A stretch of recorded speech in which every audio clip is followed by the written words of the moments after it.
Happy Friday, everyone, and thank you so much for coming on. Welcome to day 20 of our 30-day business growth action plan challenge. I am Michelle O'Connor, and if you've been coming for the past 20 days, thank you so much for sticking with us. You can drop 20 in the chat if you've been here. And if you are new, I'm a business growth strategist and I help women entrepreneurs who are over 40 to build profitable businesses while reducing overwhelm and burnout.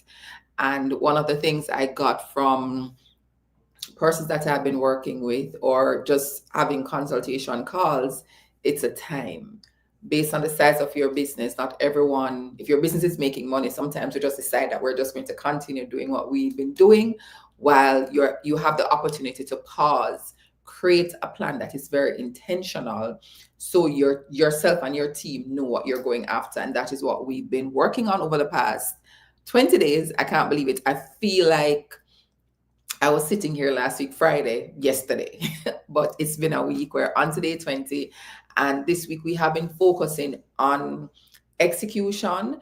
And I've been talking to you about some of the things that you want to think about as you go into actually putting on the legs to the plans that you have. So we spent the first 2 weeks looking on, reviewing our past performance. We spent the second week creating the initiatives that's going to help us to achieve our goals. And this week we've been talking a lot about the execution process because this is where a lot of us fail. This is where the ball drops because we don't understand how it is that we're going to take these ideas that we have and put them into practice and monitor them so we know what we're achieving. And I've been talking about the execution. Yesterday we spent some time looking on the review process, and one of the inputs into that is your meeting. And I showed you how important it is for you to not look at your meetings as just a gathering, but to look at it as a part of your monitoring process for your organization or your company. And so for today, we're going to be looking at the individual performance review. What does that look like? How can I make it more objective and not subjective? Because those are some of the reasons that it fails. So we're going to jump right in. And as you join, please go ahead and drop a comment in the chat. We're in this virtual world. I want to know who I'm speaking to. Sometimes I can use your company as an example as we go through the live. So today we're talking about creating performance management system for your team. And I have seen some persons, I work with companies and they show me the performance review for their team. And the first question I ask, one, how is this linked to the overall organization goals? And two, how is this linked to their role? Do they understand that this is a part of their role? And when you think about it, if it's failing at the individual level, it means that the organization is also not achieving its goal, or it feels harder. And that's what I'm going to be talking to you about. So let's jump into why it fails. One, it's too vague. We know we need to have performance reviews, and because we know we need to have performance reviews, we create a document that's very subjective. So it's vague, it's subjective. Sometimes it's emotional. That's one of the other things I find. We are creating these from what we feel, and it's not really linked to anything. Another thing that I saw was there wasn't any clear definition of success. We're using sentences with feelings and not tied to goals. So when we looked at in this week, and if you're joining, the replays are there, you can watch and take on, because what we've been doing is building on each day. So if you think about, we looked at all the goals that we came up with for the year that's going to help us achieve the targets that we set.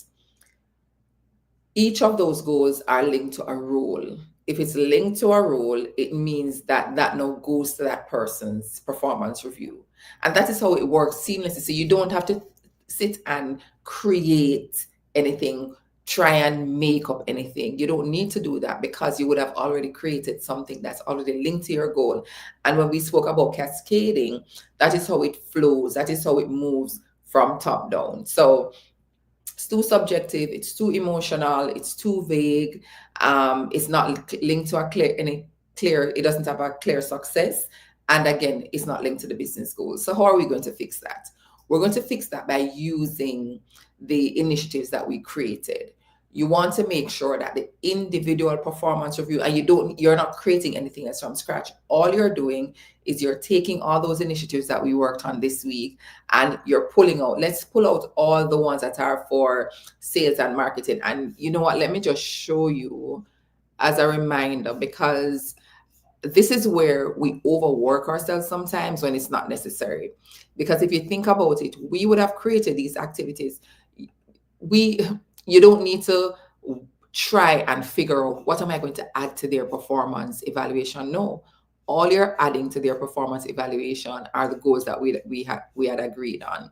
So I'm going to just share my screen so I can show you this one in particular that we worked on. And again, hi, if you're joining, thank you so much for coming on. Please go ahead and let me know where you're joining from and also the type of business that you have. So we would have agreed that, let me just share this. So let's take this as an example. We agreed that these were some targets goals that we're focusing on.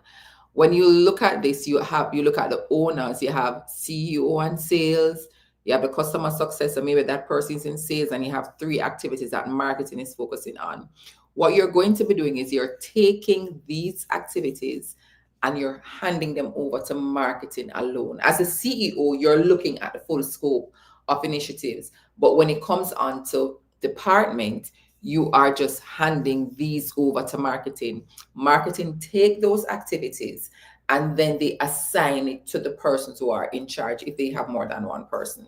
So this is what I mean when I say you don't have to create it from scratch, because we would have defined it already. You are just continuing the work, and that is why we've been flowing in the way that we have, because I wanted to show you how you create the organization's goals, and then it goes by department, and then from department to individual, and we're now focusing on individual. So use that summary document that you have and design the individual targets. That way they're measurable, because remember, you would have already agreed on your timelines. You would have already agreed on your KPIs. You agreed on any other additional support that you need. And you already know, hey guys, thank you for coming on. You already know where it links to. So you are already clear. It is not something that you're guessing. So I want you to think about that as you're creating and designing your goals. So ensure that it is linked. Now, yesterday we spoke about meetings, and you can decide when you have your meetings, how often you have your meetings, but these meetings form a part of your performance review. If you are meeting on a weekly basis, you are able to make decisions to adjust. I recommend that on the individual performance side of it, that you have that on a quarterly basis, simply because when you're meeting on a weekly basis, say you're having your sales meeting every week, one of the things that you're able to do is you're able to adjust where needed. Your salespersons are coming to you, they have a monthly target, they have a quarterly target, then they're able to say, you know what, this is not working. You're giving some ideas, you're adjusting as you go along. You are setting your team up to win. You're not sitting and waiting and watching them fail, and then at the end of the quarter, you don't support. You're setting them up to win. So ensure that you're seeing. I want you to let me know, are you understanding the flow of things? Because I may get it and I may think I'm explaining it in a way that you get it, but let me know in the comments if you're understanding the flow and how all the things that we have been doing is adding up to where we are today. So that's how you want to go through your individual. So I'm going to be showing you an example. But before I do, I want you to remember that when it comes down to your individual performance, there are a few things that you want to have in mind and a few things that you want to take into consideration. Ensure that your team understands how they're going to be evaluated. Don't just create something vaguely, and that is why having it linked to your business goals, it's clear. You are doing this because we all agreed that this is a target that we're going after, and as such, this is your role. When you have the conversations that way, your team don't feel as if you're making things up on the fly. They see how it links, and they also see how important their role is in helping the organization to achieve these goals. So ensure that they understand the performance. Ensure that they also understand how they will be measured. I would have given an example about your reports. If I need to produce this report by the second week of the month, I need to know where I'm getting the information from. You are going to be measured, your success is going to be measured by your turnaround time and your accuracy. Be very clear about that, because what you don't want is you come into a conversation, and in the conversation, I didn't know that. I didn't know that. I couldn't produce the report at that time because I didn't get it from X, Y, and Z. We don't want that. We're trying to build profitable businesses with ease, less burnout, and less overwhelm. And even with the clarity, you're going to have roadblocks. So can you imagine what happens without the clarity? So ensure that they understand their performance evaluation process.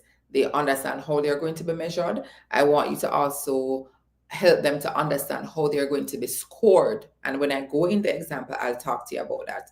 What is meet requirements? What is exceed requirement? What is above? Let them know what that looks like. What score are you going after? Your team needs to be clear. They need clarity. They don't like ambiguity.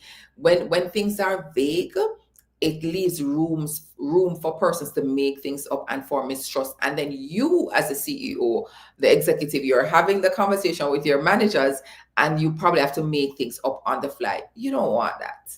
Just be clear. Clarity doesn't mean you both agree, because your team may not agree with how they're going to be scored. Some decisions as a CEO and the founder, you get to make. Like, this is what success looks like. There's no two ways about it, but you want to make sure that there's clarity. What the scores mean. And when I show you the example, we'll talk about that a little bit more, and also the impact of the score that they get. So I said earlier, if you're scoring your team, you want to be clear on what the scores are. So let's say my average is 80%, and this is like back to school. When you were in school, you know what the pass mark is. That's basically what we're saying. Ensure that your team knows what the pass mark is. So if I get 70, it means that I am bordering, I've met requirements. Your team member can decide, how do they want to be viewed? Do I want to be viewed as somebody who is meeting requirements, or do I want to be viewed as someone who is always exceeding requirements? Your team, once they have that information, they're able to make that decision. Another thing you want to help them to understand is, you want them to understand what the scores mean. How does the scores impact them as an individual? How does it impact you getting a performance? How does it impact you getting a bonus? How does it impact you getting a promotion? Have them understand that. So when it's time for bonus payment, you don't have someone who has been scoring 60% on their individual performance coming and asking, why did that person get more than me? No, you want to have that clarity and ensure that that is understood and aligned on by your team. What it means if you're underperforming, when you be placed back on probation, what does that mean? If this performance carries forward for the next 3 months, will I be fired? You want to explain and have persons understand. I think sometimes we think, oh yeah, we need to have a performance evaluation. What am I evaluating? If I'm evaluating sentences and leaving room for subjective conversation, then your business isn't benefiting, and neither is the individual. And you leave room for lawsuits when you do that, right? So let's ensure that we cover those.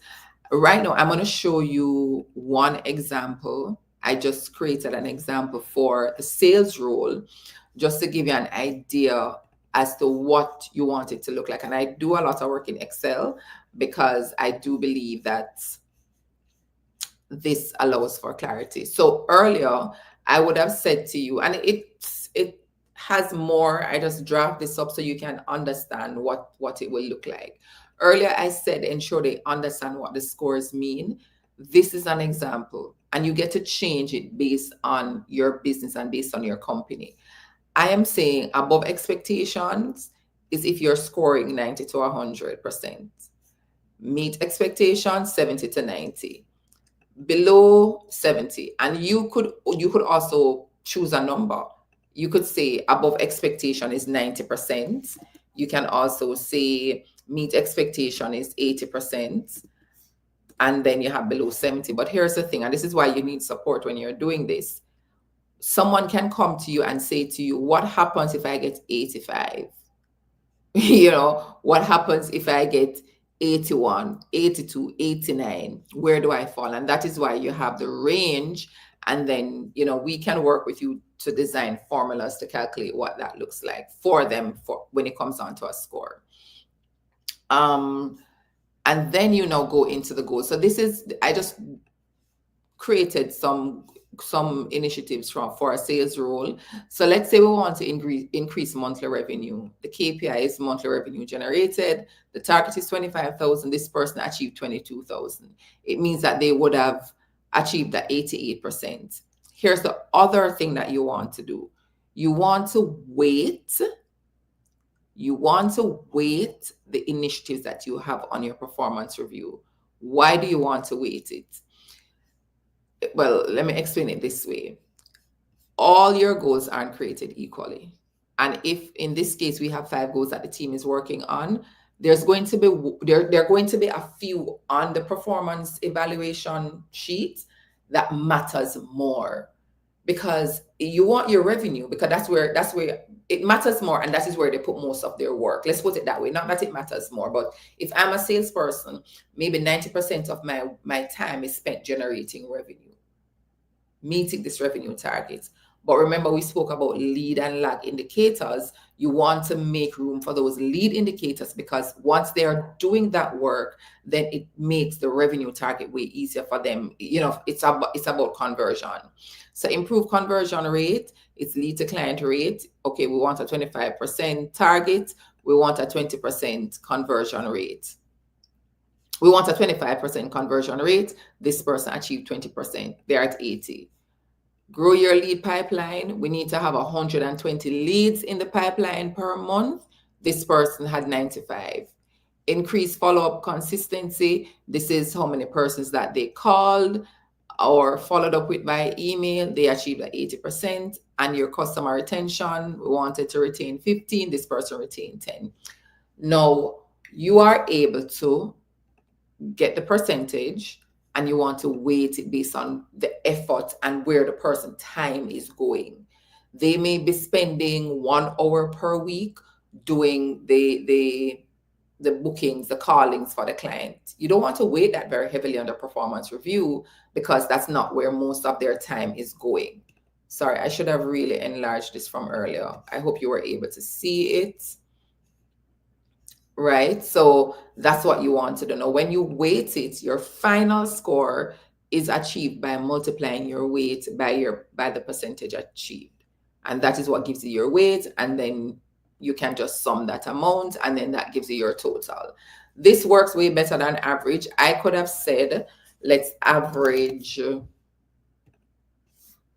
See, the average is completely different. This average is saying, okay, the average is 79.6, but is it really true? Because all of these, the effort towards everything was not equal. And so it's not recommended that you do an average. I hope you're understanding that. And this person achieved at 83%. So it means, all right, I've met expectation, but maybe they want to set some standard for themselves and they want to go to 90, or they want to go above expectation. You can now have a conversation with them to say, what kind of support do you need? How can we, is it possible that you're able to make this up in the next review period? The team member can have a conversation with you, and they might say, okay, you know what? While I may not have met my pipeline for this month, I do have maybe 130 that's coming in for the next period. That is how you have those conversations, right? Let me stop sharing so I can look in the chat to see if there are any questions. Are there any questions? Any questions? Okay. All right. So I hope that made sense for you. But I want you to get that when it comes on to individual performance, it's important that you have those conversations. Another thing that you want to do once you have designed what your performance review looks like, I really do encourage you guys, don't have 10 and 15 things on it.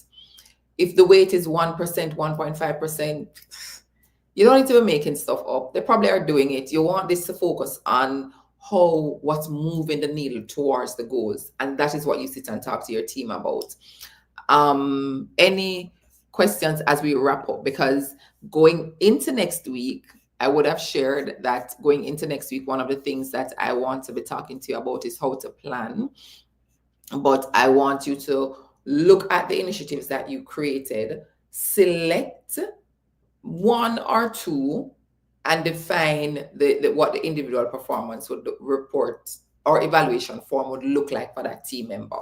Right? That's your homework for the weekend. Maybe you do it for all your team. And if you need help again, I'm encouraging you to go ahead and send us an email, book a call, a consultation call. If your individual performance is off, I can tell you, if it is off, it means that chances are you're not achieving your goals, or if you're achieving it, it's taking way more. Have your team be very clear on the goals that they're going after. Have them understand how they're going to be evaluated, what the scores mean, how they're going to be scored, and have them empowered to make those decisions that I want to go for more. Because maybe if you achieve 90, if you can't, your employee of the month, your employee of the quarter, you get more bonus, all that kind of stuff. So that's your homework for this weekend. And next week, I shared with you earlier this week or last week that I'm using 3 days to talk about how to plan. And this I found to be important because as a CEO and a founder, you probably understand the importance of the planning. Your managers that you have, you probably would have hired them because they're excellent at doing what they're doing, but not everybody knows how to plan. And when you take their initiatives and you hand it to them and you say, okay, this is for your department, I want you to work this out. They probably don't, they're missing some pieces. And then when you meet with them, you're wondering, but we had a conversation, why wasn't it done? They don't know how to do it. And I'm taking 3 days to walk through how to plan. So I want to invite you to bring your managers, have them sign up, have them join so they can get what you have. So when you hand the initiatives to them, you're not just handing it blindly, but they are clear on what the next steps are and what they need to focus on. So that's what we're focusing on for 3 days, Monday, Tuesday, and Wednesday, because I want them to get it. That will make your life easier. Because remember, our aim is to have you, the CEO and the founder, grow your business in a more or in a less stressful environment. And when everybody is aligned, then it makes things way, way better. So that's it for today, guys. Thank you so much for coming on. If no questions, we're going to end it and have a great weekend. If you have any questions, remember you're always able to send us an email or book a call or comment under the video. We normally circle back and look and see what persons are saying. Again, thank you. Day 20. We're going into the final 2 weeks starting next week. Have a great, great day and enjoy your weekend.